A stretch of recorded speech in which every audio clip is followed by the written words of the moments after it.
नमस्कार बच्चों, हाजिर हैं आपके गंगा अकेडमी परिवार में गंगा अकेडमी यूट्यूब चैनल के माध्यम से आपके बीच उपस्थित होके आज के एपिसोड में आज के सेशन में जुड़ चुके हैं। आज के सेशन में हिंदी साहित्य हम शुरू कर दिए थे।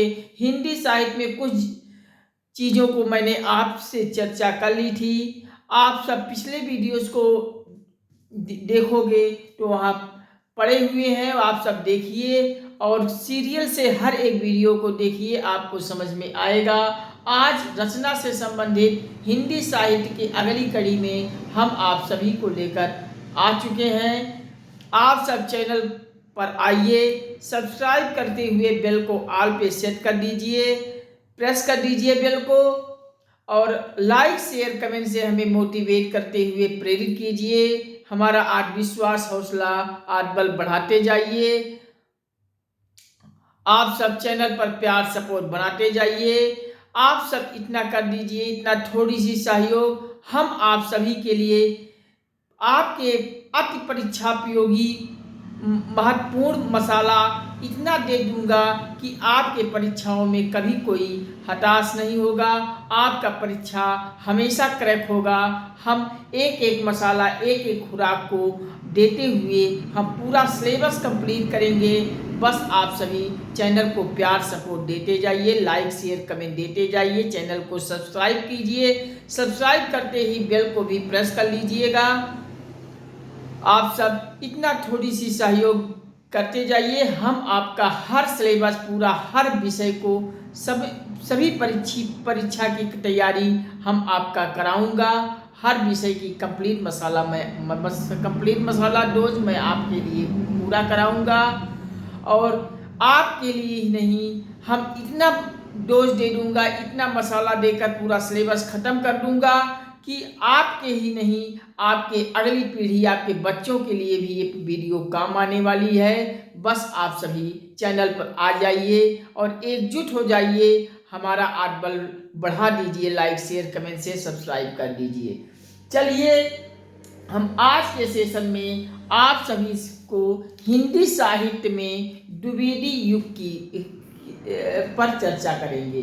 द्विवेदी युग के कवियों पर चर्चा करेंगे। चलिए हेडिंग डालिए, द्विवेदी युग के कवि। हेडिंग डालिए आप सब, द्विवेदी युग के कवि।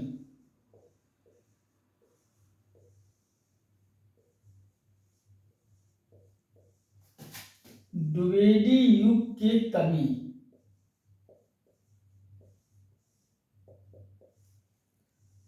हिंदी साहित्य में एक युग द्विवेदी युग भी है और इस द्विवेदी युग में कौन कौन से कवि आए और उन कवियों की कौन कौन सी रचना थी, इन सभी पर हम चर्चा करके डिस्कस करेंगे, जो आपके परीक्षाओं में अति महत्वपूर्ण है और हर परीक्षाओं में पूछा जाने वाली रचना है।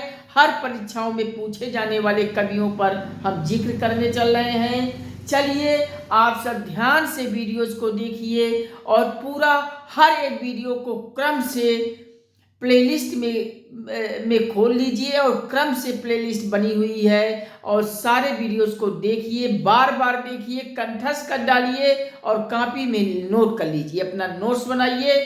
आप हर परीक्षा को देने जाइएगा और परीक्षा देने के बाद हमारा वीडियो खोल के देखिएगा, यूट्यूब पे नोट्स उठा के देखिएगा। हमें आप क्लासेस में आपको पढ़ाए हुए हैं रहेंगे, वह यहाँ से क्वेश्चन जरूर मिलेंगे आपके परीक्षाओं में। हम गारंटी देता हूँ, 100% सत्य है, आपके परीक्षाओं में यहाँ से क्वेश्चन पूछे जाएंगे। चलिए द्विवेदी युग के कवियों पर देखिए। द्विवेदी युग के कवियों में पहला नाम लिखिए श्रीधर पाठक। और श्रीधर पाठक की रचना क्या थी आप नोट कीजिए, कवियों के नाम लिखिए। आप सब एक काम कीजिए, एक तरफ लिख लीजिए कवि और दूसरी तरफ इनकी रचना को लिख लीजिए। कौन से कवि की क्या रचना है उसको हम सब इस सीरियल से लिखते चले जाएंगे। एक तरफ यहां लिखेंगे आप सब कवि और दूसरी तरफ इनकी रचना। चलिए कवि के नाम में लिखिए श्रीधर पाठक।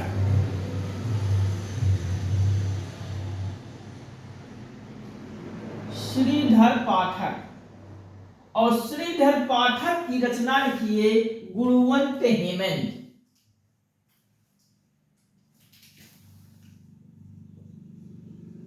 गुणवंत हेमंत।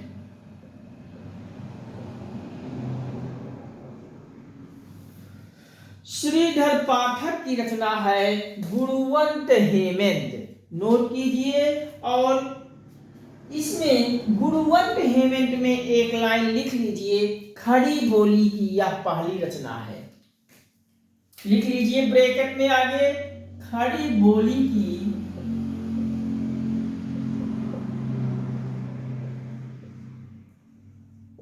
यह पहली रचना है।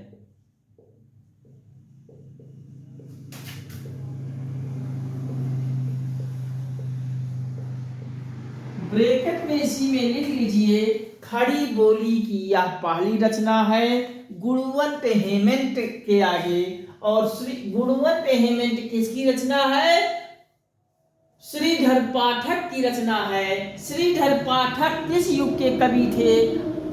द्विवेदी युग के कवि थे श्रीधर पाठक। इनकी रचना है गुणवंत हेमंत। और गुणवंत हेमंत खड़ी बोली की यह पहली रचना है। नोट कर लीजिए। आपसे परीक्षाओं में इस तरह से प्रश्न आज पूछे जाएंगे कि निम्नलिखित में से खड़ी बोली की पहली रचना कौन सी है?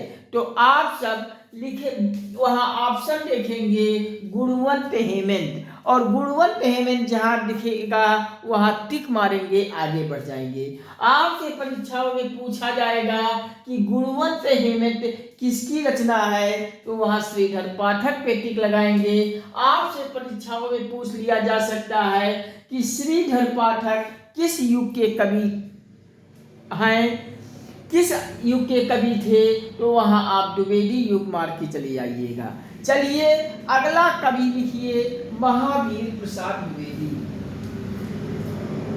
महावीर प्रसाद द्विवेदी नोट कीजिए। महावीर प्रसाद द्विवेदी।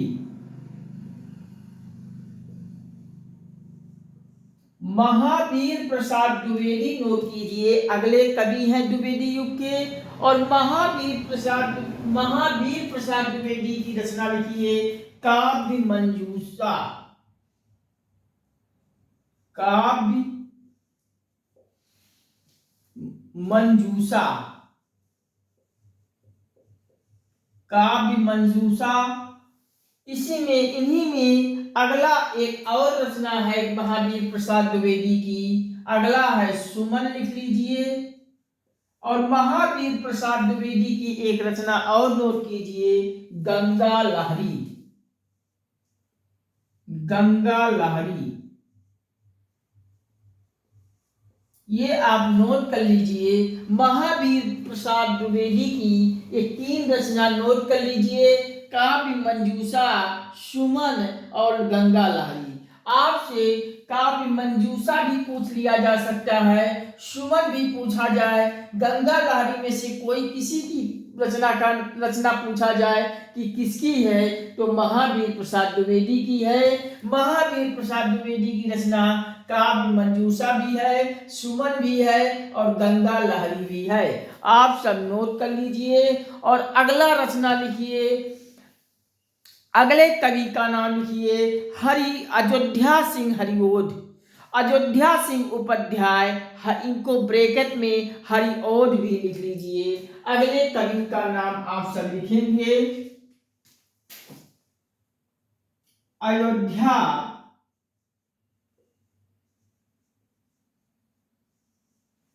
अयोध्या सिंह उपाध्याय।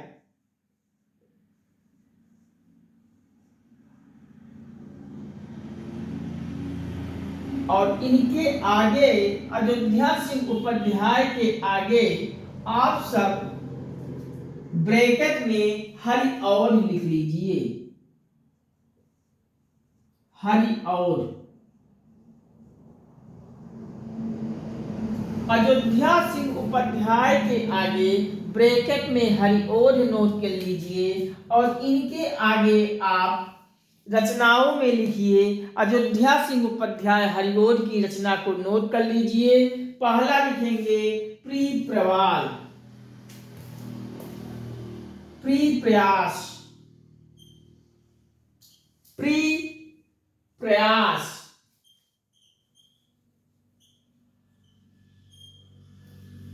प्री प्रयास नोट कर लीजिए। अगला है वैदेही वनवास भी लिख लीजिए। वैदेही वनवास भी आपसे अगर पूछा जाए तो वैदेही वनवास किसकी रचना है? तो अयोध्या सिंह हरवास की रचना, अयोध्या सिंह उपाध्याय हरिओध की रचना है वैदेही वनवास। प्री प्रयास पूछा जाए तो ये भी अयोध्या सिंह उपाध्याय की रचना है। अगला लिखिए, एक रचना और लिख लीजिए।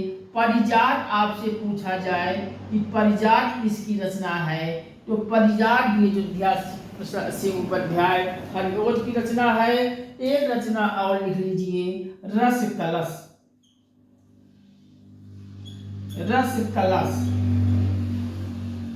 ये रस, प्री प्रयास, वैदेही वनवास, परिजात और रस कलश, ये रचना किसकी है? अयोध्या सिंह उपाध्याय हरिओध की है। इसमें प्री प्रयास को आप लिख लीजिए, खड़ी बोली का पहला महाकाव्य इसे कहते हैं। प्री प्रयास को खड़ी बोली का पहला महाकाव्य कहा जाता है,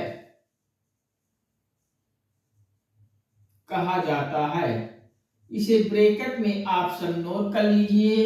खड़ी बोली का पहला महाकाव्य कहा जाता है प्री प्रवास को। प्री प्रवास किसकी रचना है? अयोध्या सिंह उपाध्याय हरिओध की रचना है।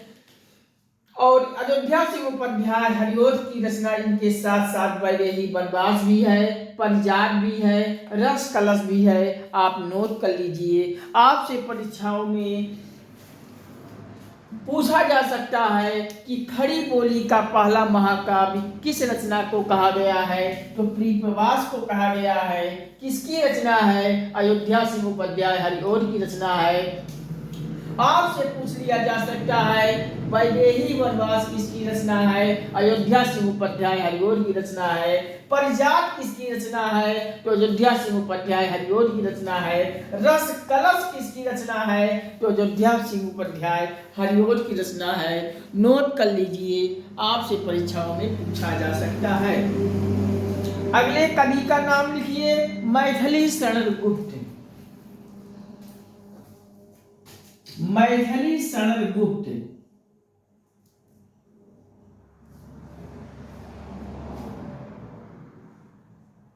मैथिली शरण गुप्त। मैथिली शरण गुप्त की रचना नोट कर लीजिए। मैथिली शरण गुप्त की रचना है, नोट कीजिए जयद्रथ वध। जयद्रथ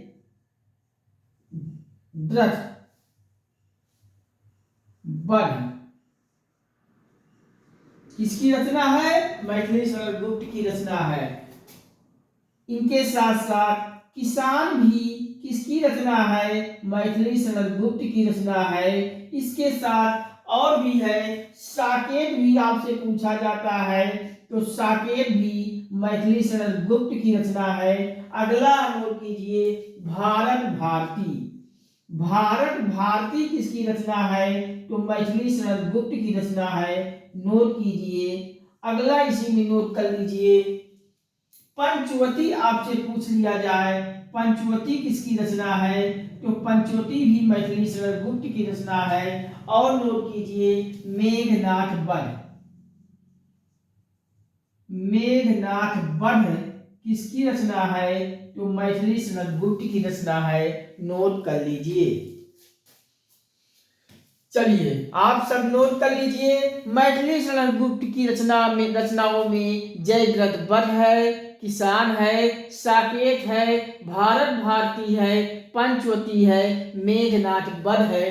ये 5 रचना नोट कर लीजिए मैथिली शरण गुप्त से।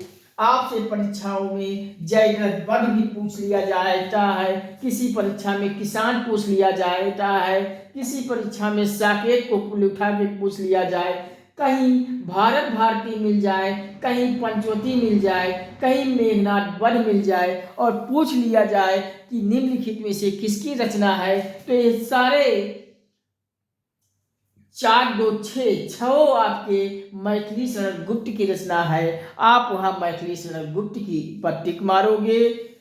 ऐसे घुमा फिरा के सब क्वेश्चन यहीं से आएंगे, आप नोट कर लीजिए। ये बात सत्य है। जब आप परीक्षा देकर आइएगा और परीक्षा देने के बाद हमारा वीडियोस को आप खोल के देखिएगा, सुनिएगा, नोट्स उठा के देखिएगा, सारे क्वेश्चन यहाँ से आपको मिल जाएंगे। ये बिल्कुल सत्य है। इस नाते आप सब वीडियोस को पूरा देखिए, गंभीरता से देखिए, लिख डालिए और कंठस्थ कर लीजिए। बार बार वीडियोस को देखकर 2 बार 4 बार जैसे ही वीडियोस को देखेंगे सारी चीज़ें याद हो जाएंगी, कभी भूलेंगी नहीं। आप निरंतर वीडियो को लगातार देखते जाइएगा। चलिए इतना आप सब नोट कर लीजिए। हम साइड में हो जा रहे हैं, कहिए तो हम फिर से हम रिकॉल करके बोल देते हैं, जिससे कहीं रिफ्लेक्शन लाइट की पड़ रही हो तो चीजें क्लियर हो जाए। आप सब लिखेंगे, हेडिंग डालेंगे द्विवेदी युग के कवि। और द्विवेदी युग के कवि में एक तरफ आप कवि लिखिए, कवि लिख लीजिए, कवियों के नाम लिखेंगे, उनके आगे अगली तरफ रचना लिख लीजिए। और कवियों में आप पहला लिखेंगे श्रीधर पाठक। श्रीधर पाठक की रचना को लिख लीजिए। इनकी रचना है गुणवंत हेमंत, और गुणवंत हेमंत के आगे लिख लीजिए यह खड़ी बोली की पहली रचना है। अगला लिखिए महावीर प्रसाद द्विवेदी। महावीर प्रसाद द्विवेदी की रचनाओं में लिखिए पहला काव्य मंजूषा, दूसरा सुमन, तीसरा गंगा लहरी। काव्य मंजूषा, सुमन और गंगा लहरी, ये 3 रचना को महावीर प्रसाद द्विवेदी में लिख लीजिएगा। और अगला कवि लिखिए अयोध्या सिंह उपाध्याय हरिओर। अयोध्या सिंह उपाध्याय हरिओर में के रचनाओं में लिख लीजिए प्रिय प्रवास। प्रिय प्रयास खड़ी बोली का पहला महाकाव्य है। खड़ी बोली की पहली रचना अगर पूछे तो गुणवंत हेमंत है श्रीधर पाठक की रचना में। अगर आपसे खड़ी बोली का पहला महाकाव्य पूछे तो अयोध्या सिंह उपाध्याय हरिओर प्रिय प्रवास। इसको आप ध्यान से देखिएगा। खड़ी बोली की पहली रचना गुणवंत हेमंत श्रीधर पाठक की, और खड़ी बोली का पहला महाकाव्य अगर पूछे तो प्रिय प्रवास अयोध्या सिंह उपाध्याय हरिओर की रचना है। इसके साथ साथ अयोध्या सिंह उपाध्याय हरिओर में वैदेही वनवास को भी लिख लीजिएगा, परिजात भी लिख लीजिएगा और रस कलश भी लिख लीजिएगा। अगले कवि का नाम लिखिए मैथिली शरण गुप्त। मैथिली शरण गुप्त में पहला रचना लिखिए जयद्रथ वध, दूसरा किसान, तीसरा साकेत, चौथा भारत भारती, पांचवा पंचवटी और लास्ट लिखिए मेघनाथ वध। ये जयद्रथ वध, किसान, साकेत, भारत भारती, पंचवटी, मेघनाथ वध, ये सभी मैथिली शरण गुप्त की रचना है। आप सब नोट कर लीजिए। हम साइड में हो जाते हैं, फिर करते हैं इरेज और आगे बढ़ते हैं।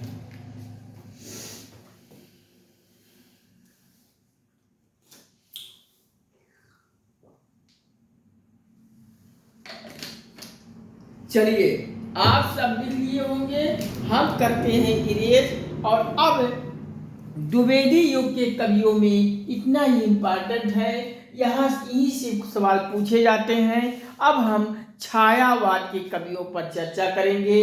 अगली हेडिंग डालिए छायावाद के कवि। आप सब लिख लिए होंगे, हम करते हैं इरेज।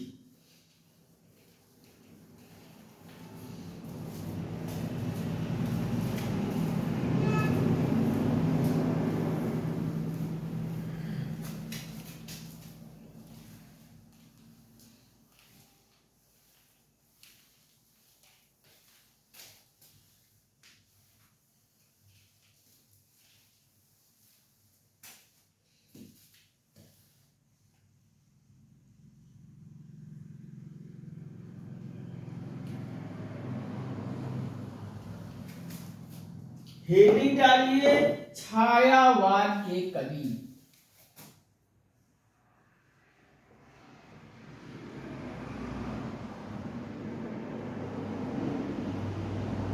छायावाद के कवि हेडिंग डालिए और छायावाद के कवि हेडिंग डाल के वही चीज एक तरफ लिखिए कवि और दूसरी तरफ रचना। कवि में कवियों के नाम लिखिए और उनके आगे उनसे संबंधित रचना को लिख लीजिए। चलिए पहले कवियों के नाम छायावाद के कवियों में लिखेंगे जयशंकर प्रसाद। जयशंकर प्रसाद।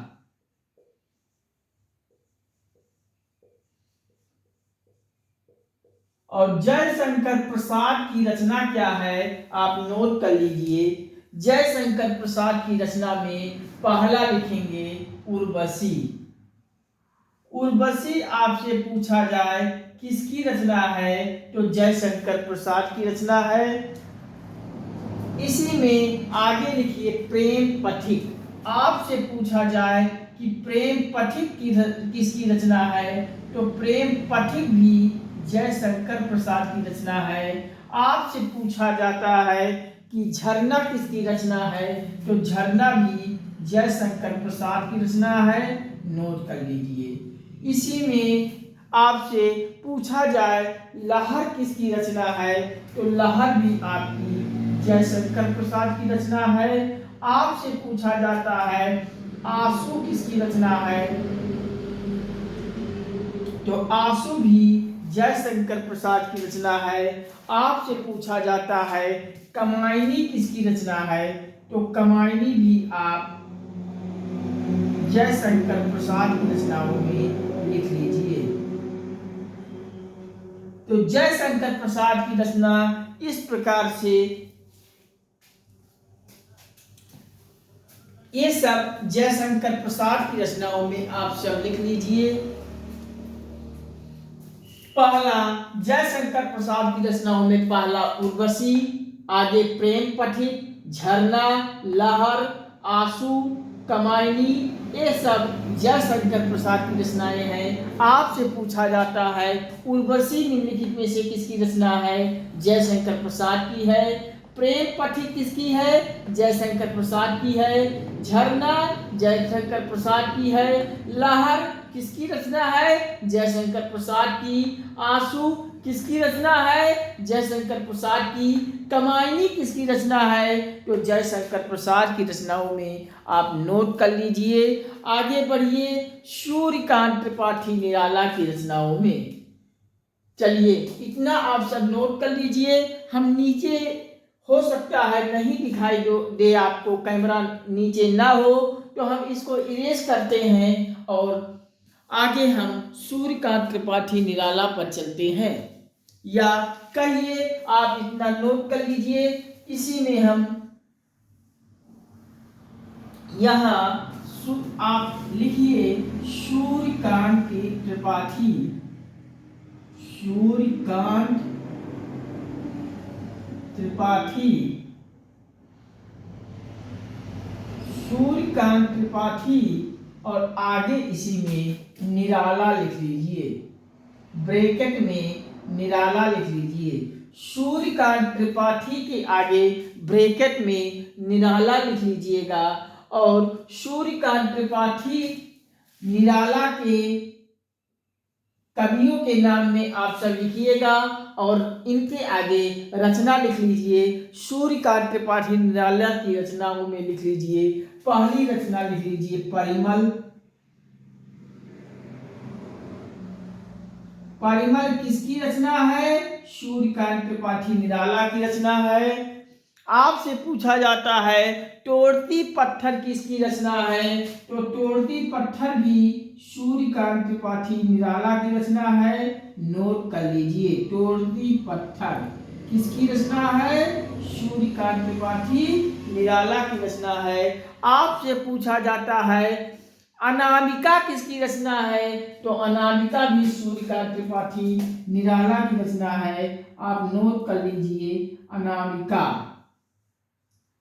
किसकी रचना है? सूर्यकांत त्रिपाठी निराला की रचना है। अगला नोट कीजिए, प्रेसी किसकी रचना है? तो प्रेसी भी सूर्यकांत त्रिपाठी निराला की रचना है। नोट कर लीजिए, प्रेसी सूर्यकांत त्रिपाठी निराला की रचना है।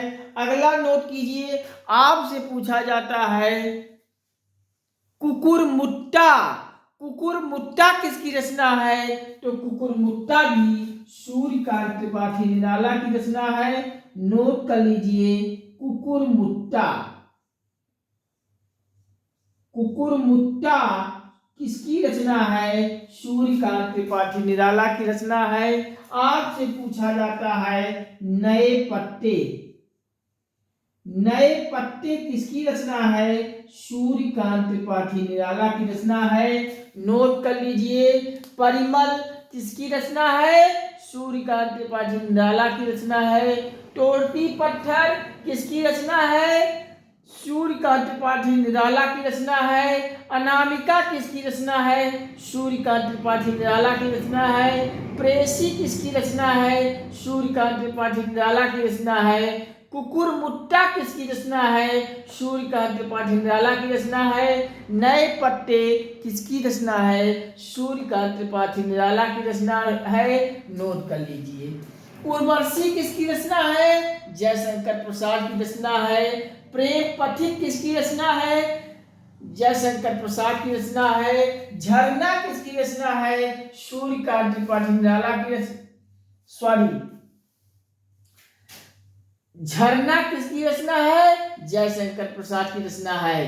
प्रेम पथिक जयशंकर प्रसाद।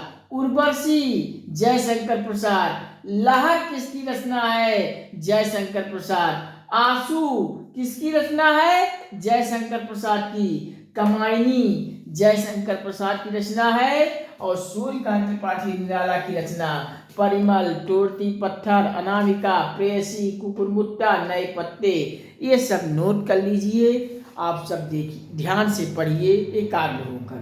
चलिए अगला लिखिए, सुमित्रा नंदन पंत की रचना। आप सब नोट कीजिए। अगला चलते हैं सुमित्रा नंदन पंत की रचनाओं में। हेडिंग डालिए, सुमित्रा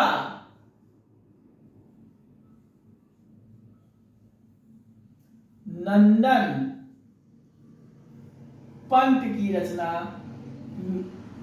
में लिखिए, कवियों का नाम लिखिए सुमित्रा नंदन पंत जी। सुमित्रा नंदन पंत की रचनाओं में लिखिए उच्छ्वास। आपसे पूछा जाए उच्छ्वास की रचना किसकी है? तो उच्छ्वास की रचना सुमित्रा नंदन पंत की रचना है उच्छ्वास। इसी में लिख लीजिए पल्लव। पल्लव किसकी रचना है? तो आप सब पल्लव को लिख लीजिए। पल्लव निम्नलिखित में से किसकी रचना है? सुमित्रा नंदन पंत की रचना है। आपसे पूछा जाता है चिदंबरा किसकी रचना है?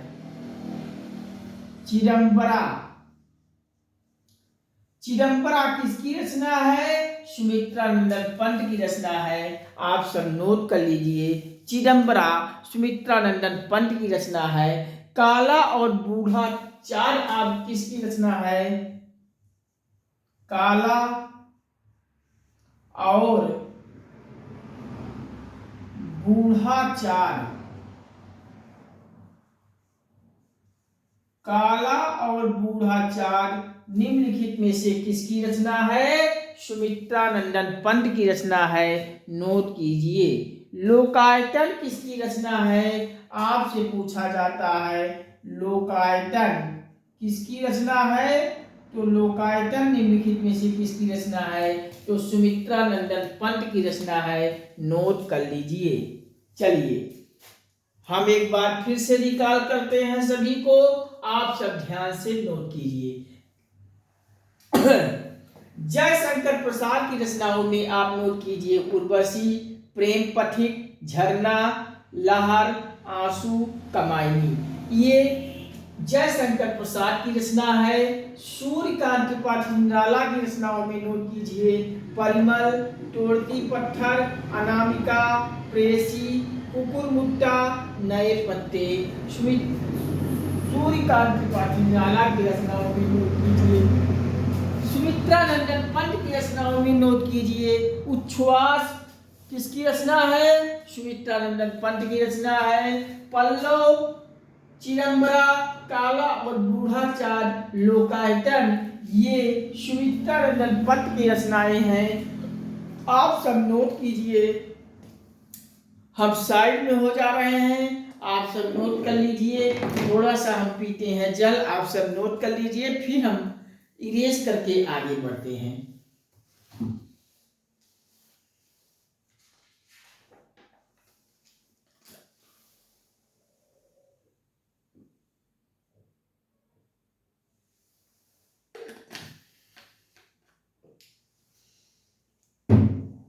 चलिए आप सब लिख लिए होंगे, हम करते हैं इरेज।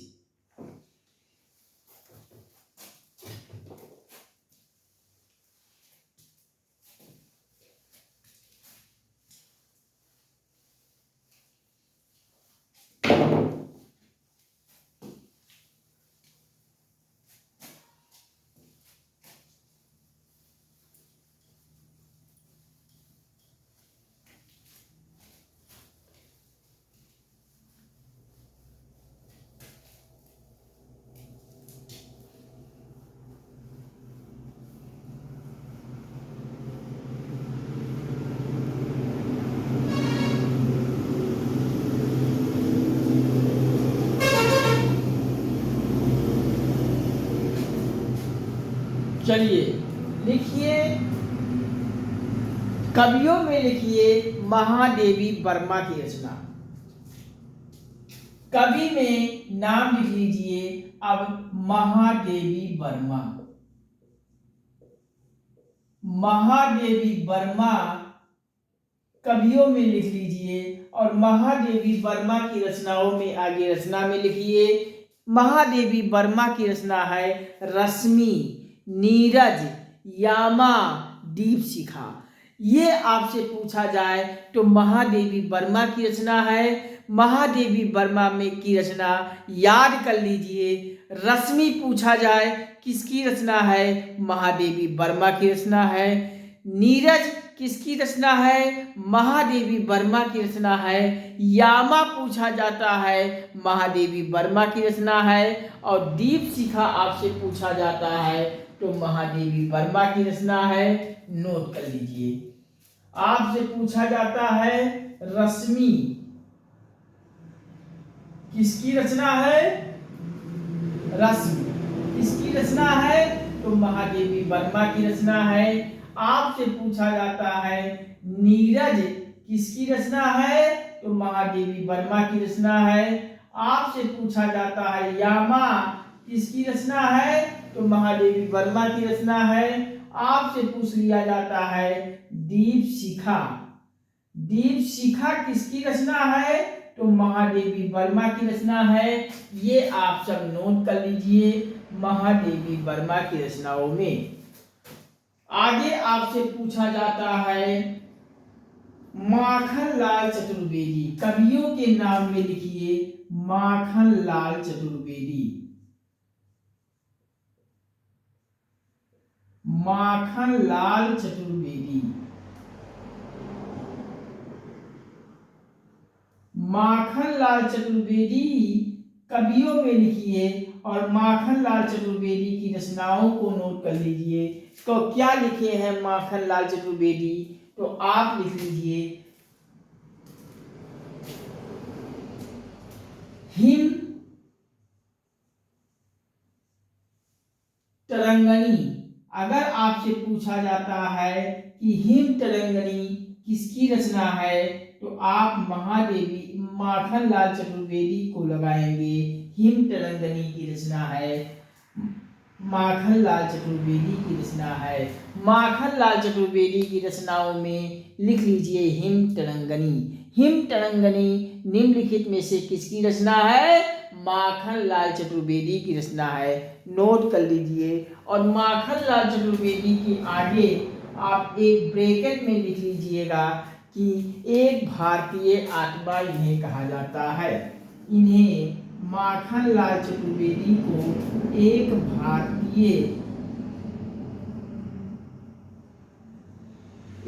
भारतीय आत्मा कहा जाता है। अगर आपसे पूछा जाए कि एक भारतीय आत्मा किसे कहा गया है, तो एक भारतीय आत्मा माखनलाल चतुर्वेदी को कहा गया है। आप नोट कर लीजिएगा। और इनकी रचनाओं में, माखनलाल चतुर्वेदी की रचनाओं में हिम तरंगनी रचना नोट कर लीजिए। और इसके आगे अगला कवि लिखिए सुभद्रा कुमारी चौहान। लिखिए सुभद्रा कुमारी चौहान।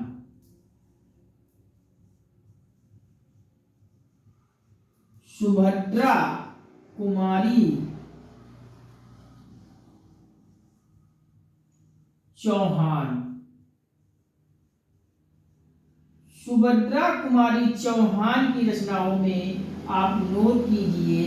सुभद्रा कुमारी चौहान की रचनाएं इम्पॉर्टेंट रचना लिख लीजिए। सुभद्रा कुमारी चौहान की रचनाओं में पहला तो आप लिख लीजिए झांसी की रानी। आपसे पूछा जाता है कि झांसी की रानी किसकी रचना है, तो झांसी की रानी आप लिख लीजिए सुभद्रा कुमारी चौहान की रचना है। आप नोट कर लीजिए। और अगली रचना लिख लीजिए सुभद्रा कुमारी चौहान की, झंडे की इज्जत है। झंडे की इज्जत है। आपसे पूछा जाता है कि झंडे की इज्जत है निम्नलिखित में से कौन लिखा है, तो सुभद्रा कुमारी चौहान ने लिखा है। झांसी की रानी निम्नलिखित में से किसकी रचना है, सुभद्रा कुमारी चौहान की रचना है। हिम तरंगनी निम्नलिखित में से किसकी रचना है, माखनलाल चतुर्वेदी की रचना है। माखनलाल चतुर्वेदी को एक भारतीय आत्मा भी कहा जाता है। आप लिख लीजिए एक भारतीय आत्मा कहा जाता है माखनलाल चतुर्वेदी को। महादेवी वर्मा की रचना पूछा जाए तो रश्मि, नीरज, यामा, दीपशिखा को नोट कर लीजिए। इस प्रकार से अगला रचना लिखिए नागा अर्जुन।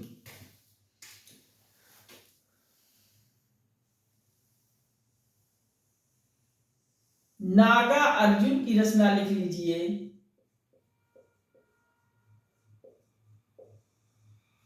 नागा अर्जुन कवियों में लिखिए। नागा अर्जुन का नाम है, नागा अर्जुन कवि हैं। इनकी रचना लिख लीजिए तुमने कहा था। नागा अर्जुन की रचना का नाम बताइए, तुमने कहा था। आपसे पूछा जाए तुमने कहा था किसकी रचना है, तो तुमने कहा था ये नागा अर्जुन की रचनाओं में आप नोट कर लीजिए। वहाँ तुमने कहा था किसकी रचना है, नागा अर्जुन की रचना है। इसको आप सब नोट कर लीजिए। नोट कर लीजिए। अगले कवियों पर हम चलते हैं।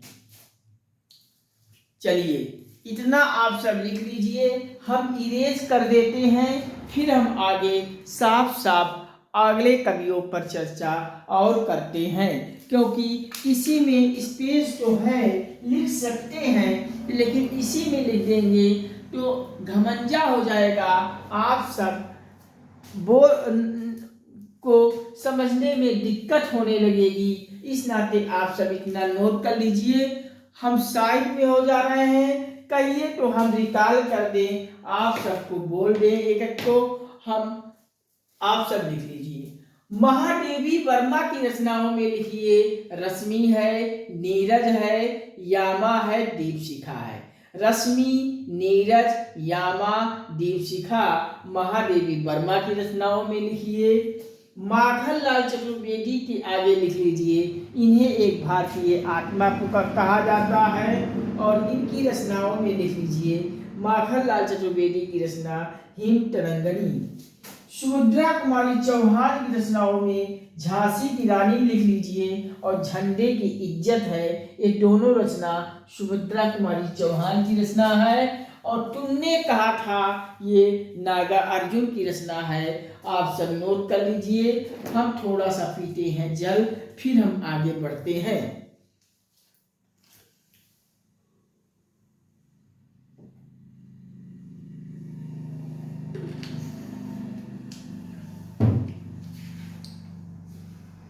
चलिए हम इरेज करते हैं और आगे आते हैं रामधारी सिंह दिनकर के रचनाओं पर।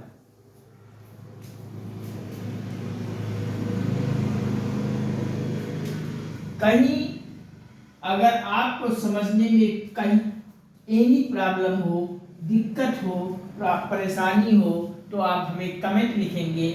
हम आपके हर कमेंट को गंभीरता से पढ़ते हैं और आपके हर कमेंट का हम समाधान करेंगे।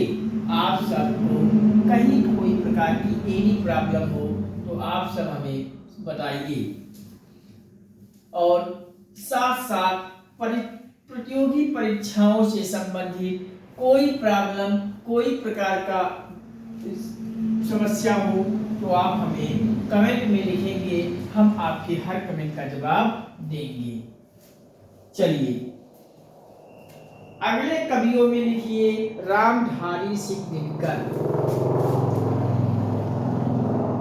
रामधारी सिंह दिनकर। रामधारी सिंह दिनकर। रामधारी सिंह दिनकर कवियों में लिखिए और रामधारी सिंह दिनकर की रचनाओं में लिखिए। रामधारी सिंह दिनकर की रचना लिखिए। रामधारी सिंह दिनकर की रचना में पहला लिखिए रेणुका। आपसे पूछा जाता है कि रेणुका निम्नलिखित में से किसकी रचना है, तो रामधारी सिंह दिनकर की रचना है। आपसे पूछा जाता है हुंकार की किसकी रचना है, तो हुंकार रामधारी सिंह दिनकर की रचना है। आपसे पूछा जाता है उर्वशी किसकी रचना है, तो उर्वशी रामधारी सिंह दिनकर की रचना है। आप सब नोट कर लीजिए। आपसे पूछा जाता है कुरुक्षेत्र किसकी रचना है, कुरुक्षेत्र तो रामधारी सिंह दिनकर की रचना है कुरुक्षेत्र। आपसे पूछा जाता है रश्मि रथी।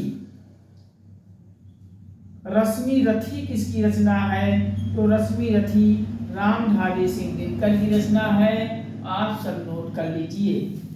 रामधारी सिंह दिनकर की रचनाओं में आप नोट कीजिए पहला रेणुका रामधारी सिंह दिनकर की रचना है। हुंकार आपसे पूछा जाता है तो रामधारी सिंह दिनकर की रचना है। उर्वशी किसकी रचना है, रामधारी सिंह दिनकर की रचना है। कुरुक्षेत्र किसकी रचना है, रामधारी सिंह दिनकर की रचना है। रश्मि रथी किसकी रचना है, तो रामधारी सिंह दिनकर की रचनाओं में नोट कर लीजिए। परीक्षाओं में प्रश्न पूछा जाता है, यहाँ से ध्यान पूर्वक आप पढ़िएगा जिससे परीक्षा में आपको कहीं प्रकार की कोई कंफ्यूजन ना होने पाए।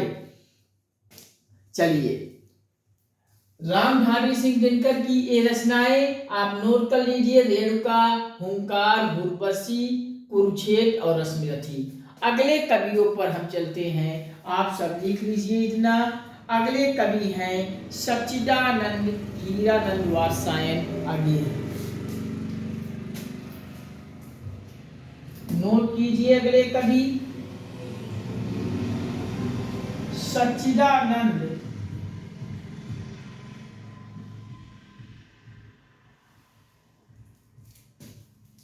सच्चिदानंद हीरानंद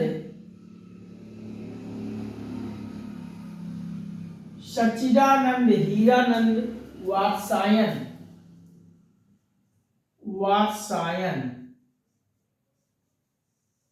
सच्चिदानंद हीरानंद वात्सायन अगेन। ब्रैकेट में अगेन लिख लेंगे सच्चिदानंद हीरानंद वात्सायन अगले कवि हैं, इन्हें ब्रैकेट में अगे लिख लेंगे। सच्चिदानंद हीरानंद वात्सायन अगे की रचनाओं को आप नोट कीजिए। सच्चिदानंद हीरानंद वात्सायन अगे की रचनाएं हैं कितनी नाव में कितनी बार। लिखिए कितनी नाव में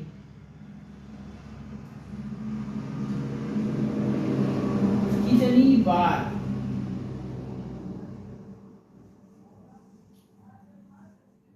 आपसे पूछा जाता है कितनी नावों में कितनी बार निम्नलिखित में से किसकी रचना है, तो सच्चिदानंद हीरानंद वात्सायन अगे की रचना है कितनी नावों में कितनी बार। इनकी अगली रचना चिंता नोट कर लीजिए। आपसे पूछा जाता है चिंता निम्नलिखित में से किसकी रचना है, तो सच्चिदानंद हीरानंद वात्सायन अगे की रचना चिंता है, नोट कर लीजिए। अगला है असाध्य बीड़ा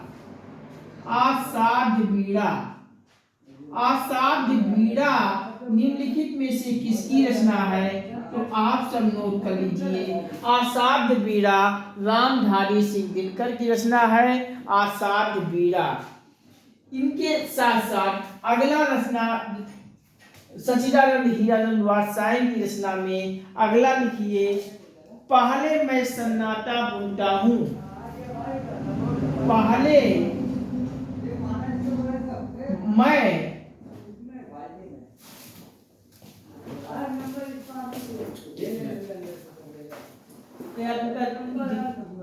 कितना बोलो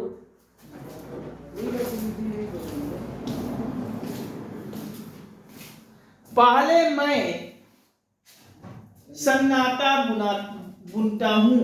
पहले मैं सन्नाटा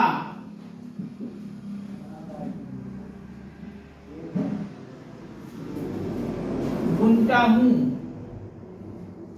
आपसे पूछा जाता है पहले मैं सन्नाटा बुनता हूँ, ये रचना किसकी है, तो सच्चिदानंद हीरानंद वात्सायन अगे की रचना है पहले मैं सन्नाटा बुनता हूँ जितना तुम्हारा सच। अगला रचना लिखिए जितना तुम्हारा सच। जितना तुम्हारा सच। जितना तुम्हारा सच निम्नलिखित में से किसकी रचना है, तो सच्चिदानंद हीरानंद वात्सायन अगे की रचना में नोट कीजिएगा। इन्हीं में अगला लिखिए हरी घास पर क्षण भर। हरी घास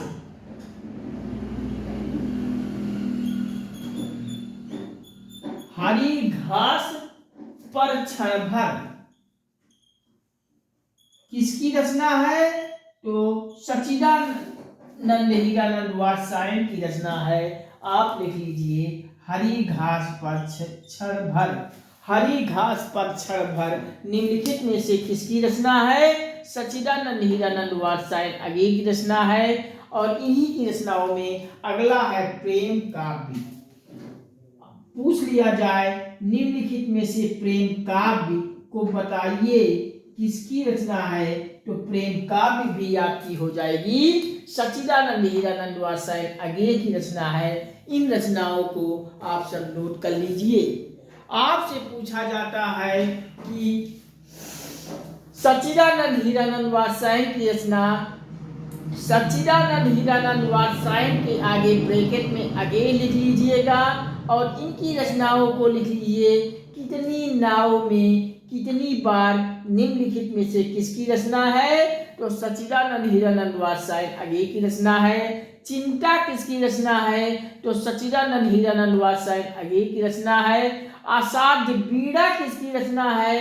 सच्चिदानंद हीरानंद वात्स्यायन आगे की रचना है। पहले मैं सन्नाटा बुनता हूँ निम्नलिखित में से किसकी रचना है? तो सच्चिदानंद हीरानंद वात्स्यायन आगे की रचना है। जितना तुम्हारा सच निम्नलिखित में से किसकी रचना है? तो सच्चिदानंद हीरानंद वात्स्यायन की रचना है। हरी घास पर क्षण भर निम्नलिखित में से किसकी रचना है? तो सच्चिदानंद हीरानंद वात्स्यायन आगे की रचना है। प्रेम काव्य निम्नलिखित में से किसकी रचना है? तो सच्चिदानंद हीरानंद वात्स्यायन आगे की रचना है।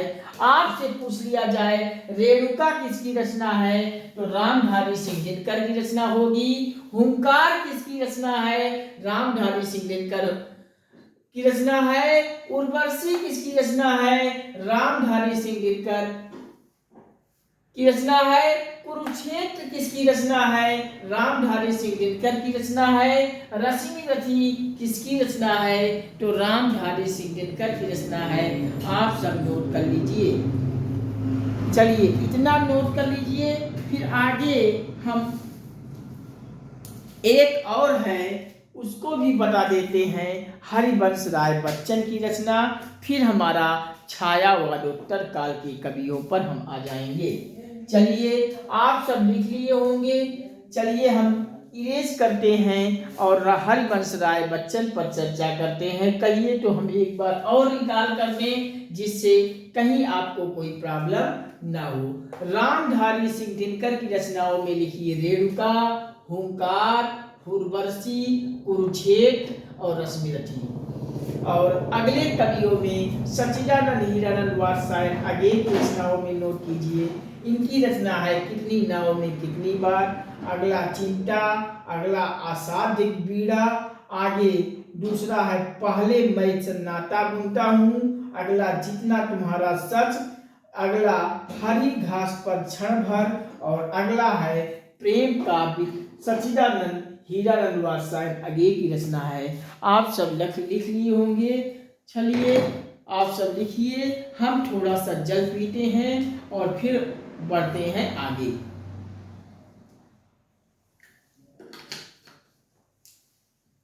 चलिए अगला लिखिए हरिवंश राय बच्चन, जो कि बहुत very very very most important है। आपसे इनसे संबंधित परीक्षाओं में जरूर पूछ लिया जाता है। कोई ना कोई रचना ऐसा पूछ ही लिया जाता है जो हरिवंश राय बच्चन से संबंधित रचना होती है। वैसे important very very most important सभी हैं। सभी में से किसी न किसी परीक्षाओं में आपसे प्रश्न पूछ ही लिया जाता है। कोई इसमें छोड़ने वाली है ये नहीं है। चलिए अगली हेडिंग डालिए। हरिवंश राय बच्चन की रचनाओं में आप कवि के नीचे लिखेंगे हरिवंश राय बच्चन। हरिवंश राय बच्चन, हरिवंश राय बच्चन।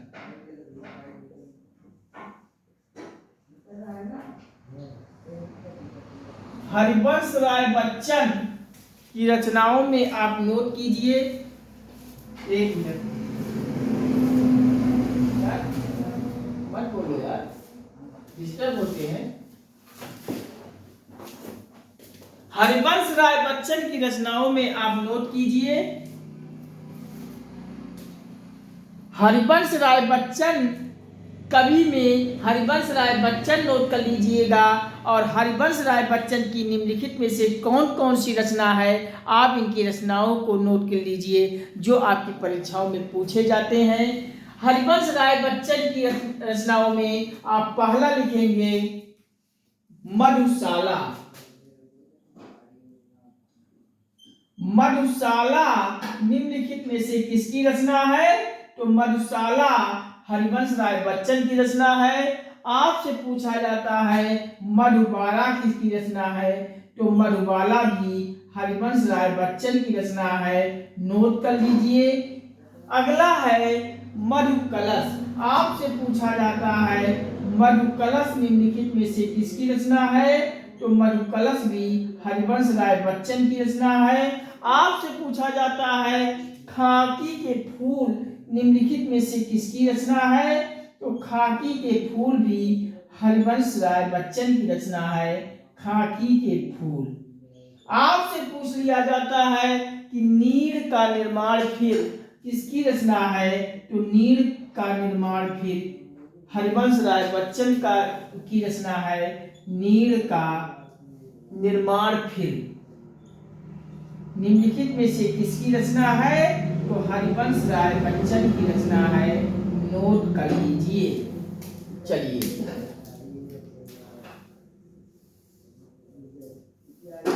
हरिवंश राय बच्चन की रचनाओं में आप नोट कर लीजिए। पहली रचना नोट कीजिए हरिवंश राय बच्चन की मधुशाला, दूसरी मधुबाला, मधुकलश, खाकी के फूल और नीड़ का निर्माण फिर। आपसे पूछा जाए निम्नलिखित में से मधुशाला किसकी रचना है? तो हरिवंश राय बच्चन की रचना है। आपसे पूछा जाता है मधुबाला किसकी रचना है? तो हरिवंश राय बच्चन की रचना है। आपसे पूछा जाता है मधुकलश किसकी रचना है? हरिवंश राय बच्चन की रचना है। आपसे पूछा जाता है खाकी के फूल किसकी रचना है? तो हरिवंश राय बच्चन की रचना है। आपसे पूछा जाता है नीड़ का निर्माण फिर किसकी रचना है? तो हरिवंश राय बच्चन की रचना है। नोट कर लीजिए। आप सब नोट कर लीजिए।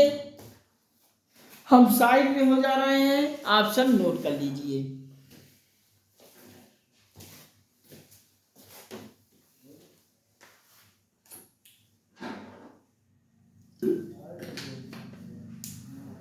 चलिए आज का सेशन यहीं तक। इसके आगे हम आप सभी को छायावादोत्तर काल के कवियों पर भी चर्चा करेंगे और उनसे संबंधित भी रचनाओं पर चर्चा करेंगे। आज हमारा छायावाद काल तक के कवियों पर चर्चा हो गई।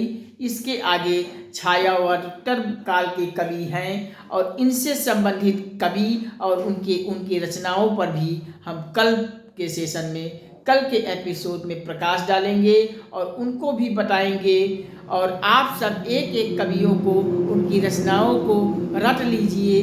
वीडियोस को 2 बार 4 बार 5 बार आप सब देखते जाइए और इतना 2 4 5 बार लगातार देखेंगे, रट जाएगा, कभी भूलेगा नहीं। और आपके परीक्षाओं में हिंदी साहित्य संबंधित रचना कभी गलत नहीं होने वाली है।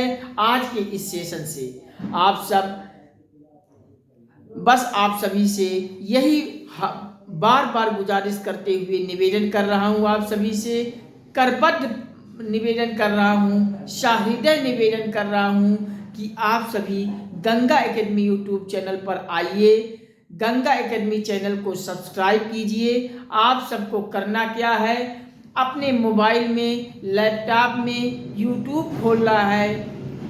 यूट्यूब खोलकर लिखेंगे गंगा एकेडमी, सिर्फ गंगा एकेडमी लिखना है और इसको सर्च कर देना है। स्वामी विवेकानंद के लोगो वाला चैनल, स्वामी विवेकानंद वाले डीपी अर्थात फोटो वाला चैनल पर आप सबको दिखेगा। बस इसी को आप सब रेड में सब्सक्राइब लिखा होगा, उसको सब्सक्राइब कर लेना है। सब्सक्राइब करते ही बगल बेल की निशान साइन बन जाएगी, उसको भी प्रेस करके ऑल पे सेट कर लेना है, जिससे हम यहाँ से जो भी वीडियोस पब्लिश करें सबसे पहले आपके मोबाइल में पहुँचे और आपका कोई भी वीडियो, कोई भी सेशन छूटने ना पाए। आप हर वीडियोस को आप देखिए और अपनी तैयारी को बेहतर कीजिए और परीक्षा में जाइए, परीक्षा देने परीक्षा क्रैक करते हुए क्वालिफाई कीजिए और एक नौकरी अचीव कीजिए, जिससे आपके परिवार में खुशी हो। और आपके परिवार में खुशी होगी तो खुशी तो मुझे भी होगी। आप सभी गंगा एकेडमी यूट्यूब चैनल के वीडियोस को, लिंक को आप सभी व्हाट्सएप, फेसबुक, इंस्टाग्राम, ट्विटर इत्यादि सभी सोशल साइटों पर आप सभी हर ग्रुपों में शेयर कर दीजिए, हर ग्रुपों में पोस्ट कर दीजिए। आपसे यही निवेदन करते हुए बार बार गुजारिश करता हूँ। और अपने सभी दोस्तों को, संबंधियों को, परिचितों को, रिश्तेदारों को गंगा एकेडमी शेयर करके, लिंक को शेयर करके उन सभी को भी गंगा एकेडमी पर आमंत्रित कीजिए। और आप सभी एकजुट होके एक साथ आके गंगा एकेडमी चैनल पर आइए, सब्सक्राइब कीजिए, बेल को ऑल पे सेट कीजिए और वीडियोस को पूरा देखिए, लगातार देखिए, निरंतर देखिए। यहाँ आपके परीक्षा उपयोगी सभी विषयों की पूरी कंप्लीट तैयारी करवाई जा रही है। पूरी कंप्लीट हर विषय पढ़ाएंगे और आपकी परीक्षा में पूरी 100% तैयारी कराने की जिम्मेदारी मेरी है। हम आपको हर विषय की पूरी 100% पूरा फुल कोर्स तैयार कराऊंगा। बस आप सभी चैनल पर आइए, पढ़िए और एक नौकरी लीजिए। जो गंगा एकेडमी का लक्ष्य है, उद्देश्य है कि हर घर में नौकरी, हर घर में शिक्षा। इसे आप संपूर्ण घर, भारत के हर घर, हर परिवार, हर सदस्य तक गंगा एकेडमी पहुंचा दीजिए। और एक साथ आप सभी लोग सब्सक्राइब करते हुए वीडियोस को देखकर लाभान्वित होइए। ये गंगा एकेडमी के वीडियोज सिर्फ आप ही के लिए नहीं काम में आने वाली है, आपके बच्चे की भी काम आने वाली है। आगे आपके बच्चों के भी, बच्चों की में यहाँ की वीडियो काम आएगी। हम हर विषय की पूरी कंप्लीट तैयारी कराएंगे। बट लोअर से लेकर अपर तक हम आप सभी को ले चलेंगे। बस आप सभी प्यार और सपोर्ट देते जाइए और लाइक, शेयर, कमेंट से हमें मोटिवेट कीजिए, प्रेरित कीजिए। हमारा आत्मबल, हौसला, आत्मविश्वास बढ़ाते जाइए। हम आपको यहाँ बहुत कुछ देने वाले हैं। यहाँ हर विषय की पूरी कंप्लीट फुल कोर्स मैं यहाँ आपको डिस्कस करूँगा। संपूर्ण भारत के हर क्षेत्र की पूरी कंपटीशन की तैयारी हम यहाँ कराएंगे। बस आप सभी हमें लाइक, शेयर, कमेंट से प्रेरित कीजिए। हमारा आत्मबल, आत्मविश्वास बढ़ाते जाइए, हौसला बढ़ाते जाइए। चैनल को सब्सक्राइब करते हुए बेल को ऑल पे सेट कर लीजिए और आप सब एकजुट होकर चैनल पर आके परिवार बन जाइए। इसे हर जगह शेयर करके संपूर्ण भारत के हर घर, हर परिवार, हर सदस्य तक पहुंचा दीजिए। ठीक है, आज के सेशन में इतना ही। इसके आगे हम आपसे मिलते हैं अगले एपिसोड में, अगले सेशन में बहुत जल्द। छायावादोत्तर काल के कवियों को लेकर, उनके रचनाओं को लेकर आप सभी से बहुत जल्द मुलाकात करेंगे। ठीक है, थैंक यू, नमस्कार, वॉचिंग फॉर दिस वीडियो। धन्यवाद आप सभी को, ऑल ऑफ यू। नमस्कार, जय हिंद, वंदे मातरम, जय श्री राम, जय श्री राधे कृष्णा। आपसे मुलाकात होगी अगले एपिसोड में बहुत जल्द।